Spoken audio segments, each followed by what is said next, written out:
It is impossible not to look forward to distant times when our rapid multiplication will expand itself beyond those limits and cover the whole northern, if not southern continent, with a people speaking the same language, governed in similar forms and by similar laws. Nor can we contemplate with satisfaction either blot or mixture on that surface. Spain, France, and Portugal hold possessions in the southern continent, as to which I am not well informed enough to say how far they might meet our views.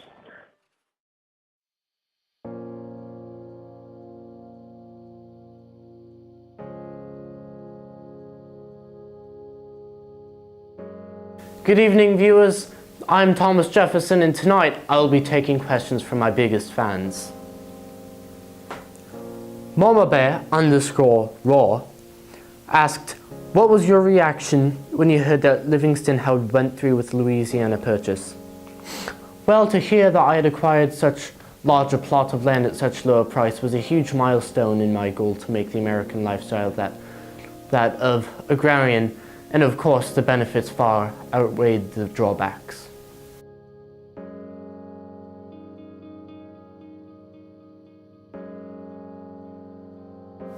Fangirl66 asked, it is to my understanding that you told Livingston not to spend more than 10 million. We are all angry to hear that he had spent 15 million. Well, given such great circumstances, my excitement far overcrowded my fears, and of course I had sent them to buy only the area surrounding the entrance to the Mississippi River. I was quite excited to hear that they had bought the majority of the land which France owned in Northern America. First question from @CommonSense. Why did you choose Clark?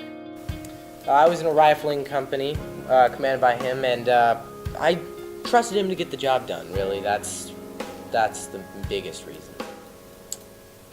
Okay, and here's a question for me from @Mr. Allen Lover.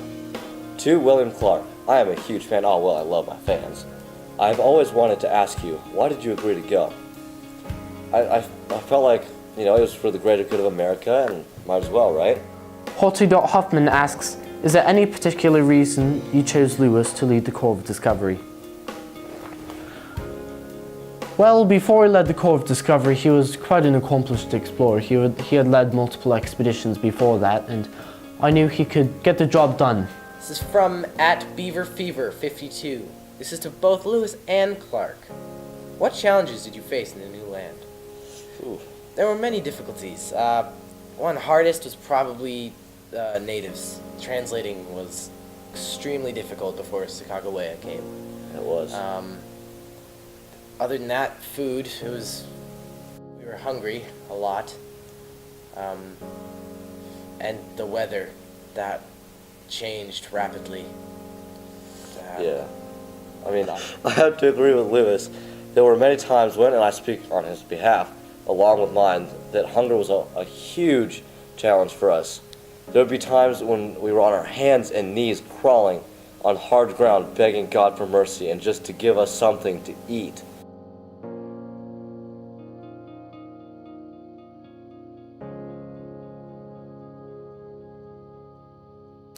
Hugh.Janus asks, what was your main intentions of sending the Corps of Discovery into the Louisiana Purchase?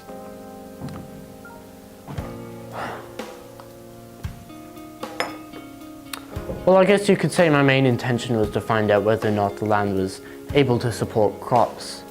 But I was also interested in the kind of wildlife that lived there and what kind of natural resources we could take from the land. Alright, next is @Sacagawea heart emoji. On a scale of 1 to 10, how useful was Sacagawea on the journey? This definitely isn't Sacagawea. I wonder who could have written this. I don't know. In all seriousness, 1,000. I mean, without her, we wouldn't have known where to go, what to eat, and what not to eat. She knew the land very well. Preach. And I mean, better than anyone I've ever met, better than Thomas Jefferson, certainly. And I mean, she showed us many, many, many surviving skills that helped us throughout our whole entire journey. Yeah.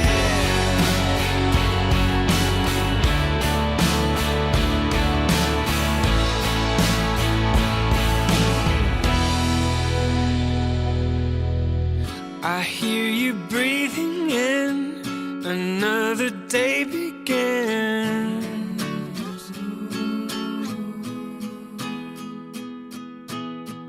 The stars are falling out, my dreams are fading now, fading out. I've been keeping my eyes